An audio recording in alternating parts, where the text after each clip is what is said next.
محمد وسیم صاحب دامت برکاتہ العالیہ محتمیم مدرسہ امدادیہ چوک بازار سورت گجرات کو بڑے ہی ادب و احترام کے ساتھ درخواست دیتا ہوں اس شعر کے ساتھ آ رہا ہے با ادب پھر ادب کا مقام آ رہا ہے محمد کا ایک غلام آ رہا ہے با ادب پھر ادب کا مقام آ رہا ہے محمد کا ایک غلام آ رہا ہے فدا جس کی آواز پہ ہے زمانہ آج وہی شیریں کلام آ رہا ہے مسند پر جلوہ افروز جناب حضرت مولانا و مفتی وسیم صاحب مدرسہ امدادیہ چوک بازار سورت گجرات سے درخواست ہے صرف 10 منٹ کا وقت آپ کے لیے ہے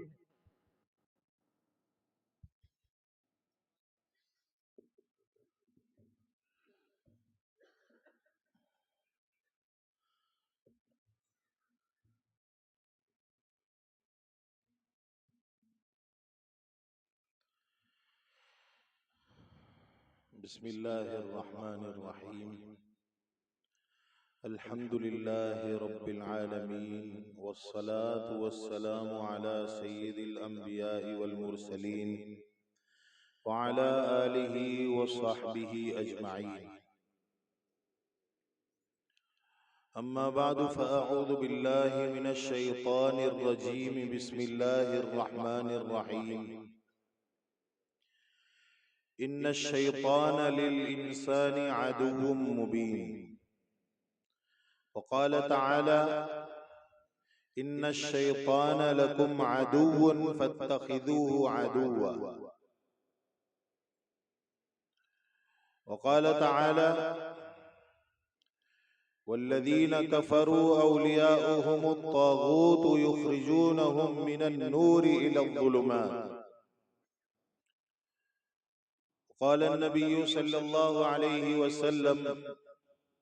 إن الشيطان يجري من الإنسان مجرى الدم أو كما قال عليه الصلاة والسلام محترم و مکرم حضرات اس وقت امت مسلمہ اجتماعی اور انفرادی ہر سطح پر پریشانی کا شکار ہے اور تقریباً امت کے اکثر و بیشتر افراد کو اس کا احساس بھی ہے آپ کسی کی نجی زندگی کو جیسے ہی معلوم کرو گے کسی کی پرسنل لائف کو جیسے ہی معلوم کرو گے آپ کو یہ محسوس ہونا شروع ہو جائے گا کہ میں تو اس شخص کے بارے میں یہ سمجھ رہا تھا کہ یہ بہت خوش نصیب ہے خوش قسمت ہے اور بہت خوشحال ہے لیکن اس کی زندگی کے اندر کے گوشے جیسے ہی کھلنا شروع ہوئے تو پتہ چلا کہ یہ تو بڑا پریشان حال ہے جس سے ملیں گے اس کے بارے میں ہماری یہ کیفیت بنے گی اور امت کے اجتماعی مسائل کا تو کیا کہنا ہم میں سے ہر شخص ہماری اجتماعی سطح پر جو ہمارا زوال ہے اور جو ہماری پریشانیاں ہیں چاہے وہ اداروں کی نسبت سے ہو یا ممالک کی نسبت سے ہو تقریباً ہر مسلمان اس بات سے واقف ہے کہ مسلمان انفرادی اور اجتماعی سطح پر بڑا پریشان ہے پریشانی کی وجہ کیا ہے مختلف لوگوں سے جب ہم بات کریں گے تو مختلف لوگ مختلف وجوہات بتلاتے ہیں کوئی کہتا ہے کہ مسلمانوں کے پاس روپیے اور پیسوں کی کمی ہے جس کی وجہ سے مسلمان پریشان ہے کوئی کہتا ہے کہ مسلمانوں کے پاس علم کی کمی ہے جس کی وجہ سے مسلمان پریشان ہے کوئی کیا کہتا ہے اور کوئی کیا کہتا ہے میرے عزیزو اللہ رب العزت نے قرآن کریم کے اندر ہمیں پریشانی کی ایک بہت بڑی وجہ کی طرف اشارہ فرمایا ہے اور قرآن کریم کے اندر بار بار اللہ رب العزت نے ہمیں یہ پیغام دیا ہے اور ہمیں یہ بات سمجھانے کی کوشش کی ہے کہ پریشانی کی دوسری وجوہات تلاش کرنے کے بجائے قرآن کریم جو کہتا ہے اس پر اگر آ جائیں گے تو ہماری پریشانیاں کافی حد تک دور ہو جائیں گی۔ اگر ہم اپنے گھروں کے اندر جسمانی بیماریوں کے اعتبار سے پریشان ہیں، یا گھریلو تعلقات یا پڑوسیوں کے ساتھ تعلقات کے اندر مسائل ہیں، رشتہ داروں کے ساتھ بن نہیں رہی ہے، یا اور دوسری جو پریشانیاں زندگی کے مختلف پہلوؤں کے اندر مختلف گوشوں کے اندر آ سکتی ہے، لاحق ہو سکتی ہے، ان پریشانیوں سے دوچار ہیں۔ اللہ رب العزت نے قرآن کریم کے اندر ہمیں بہت کھل کر یہ پیغام دیا ہے کہ پریشانی کی بہت بڑی وجہ جو ہے وہ شیطان ہے۔ ان الشیطان للانسان عدو مبین، کہ شیطان انسان کا بہت کھلم کھلا دشمن ہے۔ شیطان انسان کا کھلم کھلا دشمن ہے۔ ان الشیطان لکم عدو فاتخذوہ عدوا، کہ شیطان تمہارا دشمن ہے، تم بھی اسے دشمن بناؤ۔ جب شیطان دشمن ہے کیا کرتا ہے؟ قرآن کریم کے اندر مختلف جگہوں کے اوپر اللہ رب العزت نے اس کی بھی نشاندہی کی ہے۔ حضرت ایوب علیہ نبینا علیہ السلام کو ایک بڑی بیماری لاحق ہو گئی تھی، بڑے پریشان تھے۔ حضرت ایوب علیہ السلام نے اللہ رب العزت کی بارگاہ کے اندر فریاد جب کی، دعا مانگی، اس دعا کے اندر الفاظ یہ تھے، ربی انی مسنی الشیطان بنصب وعذاب، کہ اللہ مجھے اس تکلیف کے اندر، اس بیماری کے اندر، اس تھکن کے اندر شیطان نے ڈال رکھا ہے۔ معلوم ہوا کہ انسان کی بیماریوں کے پیچھے جو وجہ ہے وہ شیطان ہے۔ ربی انی مسنی الشیطان بنصب وعذاب۔ اسی طرح حضرت یوسف علیہ نبینا علیہ السلام کا قرآن کریم کے اندر بہت مفصل قصہ بیان کیا گیا ہے۔ حضرت یوسف علیہ نبینا علیہ السلام نے خواب دیکھا تھا، اور پھر اس خواب کے بعد دیکھنے کے بعد والد محترم نے منع کیا تھا کہ یہ بیٹا یہ خواب کسی کے سامنے بیان نہ کرنا۔ بھائیوں کے سامنے وہ خواب بیان کر دیا گیا۔ بھائیوں نے جو ہے حسد کے مارے حضرت یوسف علیہ نبینا علیہ السلام کو کنویں کے اندر ڈالا، اور یہاں آ کر یہ کہا کہ انہیں بھیڑیا کھا گیا۔ پھر کنویں سے جو ہے نکالے گئے اور مصر کے بازار کے اندر بیچے گئے، اور پھر مصر کے بازار کے اندر بیچے جانے کے بعد بادشاہ کے محل کے اندر خادم کے طور پر رکھے گئے۔ پھر وہاں سے کچھ حادثات اور واقعات کے پیش آنے کے بعد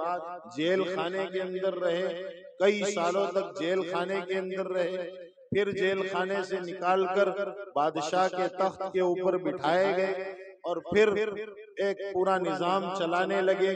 اور بادشاہ کے تخت کے اوپر بیٹھ جانے کے بعد پھر وہ موقع واپس آیا کہ خواب کی تعبیر پوری ہوئی،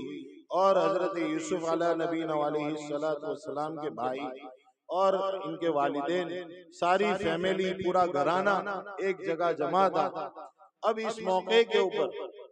واقعہ چونکہ بہت مفصل ہے، اس کو بیان نہیں کیا جا سکتا ہے، لیکن اس موقع کے اوپر حضرت یوسف علیہ نبینا علیہ السلام نے جو الفاظ اس وقت ادا کیے اس کو قرآن کریم نے نقل کیا ہے۔ فرماتے ہیں من بعد ان نزغ الشیطان بینی و بین اخوتی، ہماری اگر کسی کے ساتھ ٹھہر جاتی ہے، کسی کے ساتھ ہمارا جھگڑا ہو جاتا ہے، کسی کے ساتھ انبن ہو جاتی ہے، ہم سامنے والے شخص کو دشمن سمجھ کر اس کی جو ہے اگلی پچھلی سب ایک کر ڈال، اس کی قبر کھود ڈال، اس کی اتنی برائیاں کرتے ہیں۔ اللہ رب العزت اس موقع کے اوپر ہمیں یہ پیغام دیتا ہے، یہ علم دیتا ہے، یہ بات سکھاتا ہے کہ تمہارا دشمن وہ نہیں ہے جس کے ساتھ تمہاری انبن ہوئی ہے، بلکہ تمہارا دشمن کوئی تیسرا ہے جس نے تم دونوں کے درمیان انبن کرائی ہے، لڑائی جھگڑے پیدا کی ہے۔ حضرت یوسف علیہ نبینا علیہ السلام نے اسی بات کو نقل کرتے ہوئے فرمایا من بعد ان نزغ الشیطان بینی و بین اخوتی. قرآن کریم نے اپنے الفاظ میں اس بات کو اس طرح بیان کیا ہے کہ حضرت یوسف علیہ نبینا علیہ السلام فرماتے ہیں اپنے والد محترم سے کہ ابو جان،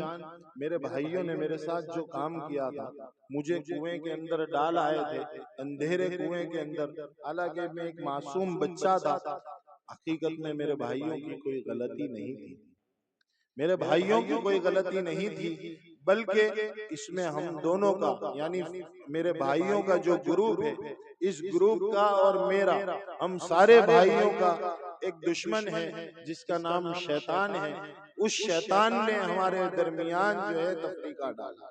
اس شیطان نے ہمارے درمیان علیحدگی اور تفریق کی، اس شیطان نے ہمارے درمیان جھگڑے کی کیفیت پیدا کر دی. اگر ہم اس بات کو جتنا جلدی سمجھ جائیں گے، ہم اپنے مسائل سے اتنی ہی جلدی باہر آ سکتے ہیں. اور بھی قرآن کریم کے اندر حضرات انبیاء کرام علیہم السلام کے واقعات کو اللہ رب العزت نے بیان کیا ہے. حضرت یوشع ابن نون نے وہ سورہ کہف کے اندر وہ مچھلی کا جو قصہ ہے کہ مچھلی جو ہے وہ جو کھائی جا چکی تھی، آدھی مچھلی کھائی جا چکی تھی، آدھی بچ گئی تھی، اور اللہ رب العزت نے حضرت خضر سے ملاقات کی جو جگہ بتائی تھی، اس کی علامت کے طور پر یہ بتلایا تھا کہ یہ مچھلی آپ کے توشے سے نکل کر سمندر کے اندر چلی جائے گی، اور سمندر کے اندر جس جگہ جائے گی وہی جگہ ہوگی جہاں آپ کی حضرت خضر سے ملاقات ہوگی. چنانچہ حضرت موسیٰ علیہ نبینا علیہ السلام مچھلی کھا کر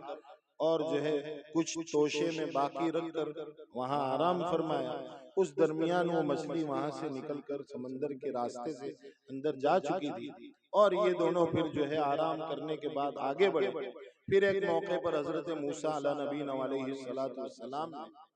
حضرت یوشع ابن نون سے کہا کہ کہاں ہے وہ مچھلی، ابھی واپس بھوک لگی ہے، مچھلی کھلاؤ. کہا میں تو مچھلی تو جو ہے وہ سمندر کے اندر جا چکی. لیکن اس موقع کے اوپر حضرت یوشع ابن نون کے جو الفاظ تھے، جس کو قرآن کریم نے اپنے الفاظ میں اس طرح بیان کیا ہے وَمَا أَنْسَانِهُ إِلَّا الشَّيْطَانُ أَنْ أَذْكُرَهُ، کہ مجھے شیطان نے جو ہے بھلا دیا. مختلف موقعوں کے اوپر مختلف حرکات کے متعلق شیطان کے بارے میں اللہ رب العزت ہمیں یہ سمجھانا چاہتے ہیں کہ شیطان تمہارا دشمن ہے، اور تمہاری زندگی کے اندر جتنے بھی منفی پہلو ہیں، جتنے بھی نیگیٹو پہلو ہیں، ان تمام پہلوؤں کے اندر اصل ذمہ دار جو ہے وہ شیطان ہے. اگر تمہارے عبادات میں مسائل ہے، شیطان تمہارے پیچھے پڑا ہوا ہے. تمہارے معاملات میں مسائل ہیں، رشتہ داریوں میں مسائل ہیں، آپ کے جسم کے اندر بیماریوں کے مسائل ہیں، یا اور دوسرے تصورات کے مسائل ہوں، یا بہت سے لوگوں کو، مختلف لوگوں کو مختلف بیماریاں آ کر گھیر لیتی ہیں. میرا گلا جو ہے مجھے ساتھ نہیں دے رہا ہے، لیکن حضرت کی توجہ ہے کہ میں کچھ درجے میں بول پا رہا ہوں. مختلف مسائل کے سلسلے میں قرآن کریم نے ہماری رہنمائی کی، رہبری کی، اور قرآن کریم ہمیں بار بار کہہ رہا ہے کہ تمہارے نجی مسائل ہو یا اجتماعی مسائل ہو، ہر مسئلے کے پیچھے آپ کو شیطان کو تلاش کرنا چاہیے. اللہ رب العزت فرماتے ہیں ان الشیطان لکم عدو فاتخذوہ عدوا، کہ شیطان تمہارا دشمن ہے، تم بھی اسے دشمن بناؤ. اب شیطان کا معاملہ تو ایسا ہے انہو یراکم ہوا وقبیلہ من حیث لا ترونہم، کہ شیطان تمہیں تو کھلی آنکھوں سے دیکھ سکتا ہے، لیکن تم شیطان کو کھلی آنکھوں سے نہیں دیکھ سکتے ہو. ظاہری آنکھوں سے شیطان کو دیکھنا یہ انسان کا کام نہیں ہے. اللہ رب العزت جن کی بصیرت والی نگاہوں کو، انکشاف والی نگاہوں کو کھول دیتا ہے، وہ اپنی بصیرت والی نگاہوں سے دیکھ لیتے ہیں، لیکن ظاہری نگاہوں سے شیطان کو دیکھنا ہر ایک کے بس کی بات نہیں ہے. جب شیطان کو دیکھ نہیں سکتے ہیں تو سوال پیدا ہوتا ہے کہ شیطان کو جب دیکھ نہیں سکتے ہیں تو اسے دشمن کیسے بنایا جائے، اس کے ساتھ کیسے لڑا جائے. اس کے ساتھ لڑنے کے اللہ رب العزت نے حضور اکرم صلی اللہ علیہ وسلم نے ہمیں طریقے سکھلائے اور شیطان کو اللہ نے ایسے اختیارات دیے. ان الشیطان یجری من الانسان مجرى الدم. حضور اکرم صلی اللہ علیہ وسلم فرماتے ہیں کہ شیطان انسان کے جسم کی رگوں کے اندر ایسے دوڑتا ہے جیسے خون دوڑتا ہے. یعنی شیطان انسان کے جسم کے اندر گھس جاتا ہے اور جیسے خون رگوں کے اندر دوڑتا ہے ایسے شیاطین بھی دوڑتے ہیں. ایسے اختیارات بھی دیے جا چکے ہیں اور اس کے باوجود اور پھر وہ دکھتا بھی نہیں ہے. کیا علاج ہے اس کا؟ بہت مختصر وقت کے اندر کچھ باتیں آپ حضرات کی خدمت میں پیش کرتا ہوں. ایک بات تو یہ ہے کہ جہاں اللہ کا نام ہوگا وہاں شیطان نہیں آ سکے. دیکھیے اس دنیا کا جو نظام ہے یا تو رحمان کے قریب ہو جاؤ, اگر رحمان کے قریب ہوں گے تو خود بخود شیطان سے دور ہو جاؤ, یا شیطان کے قریب ہو جاؤ اور شیطان سے قریب ہوں گے تو رحمان سے خود بخود دور ہو جائیں گے. جہاں رحمان کا نام ہوگا, جہاں اللہ کا نام ہوگا وہاں شیطان ٹک نہیں سکتا ہے. اسی لیے حضور اکرم صلی اللہ علیہ وسلم نے اذان کی جہاں پر فضیلت بیان فرمائی, فرمایا کہ اذان کی آواز جہاں تک جاتی ہے, جیسے ہی اذان شروع ہوتی ہے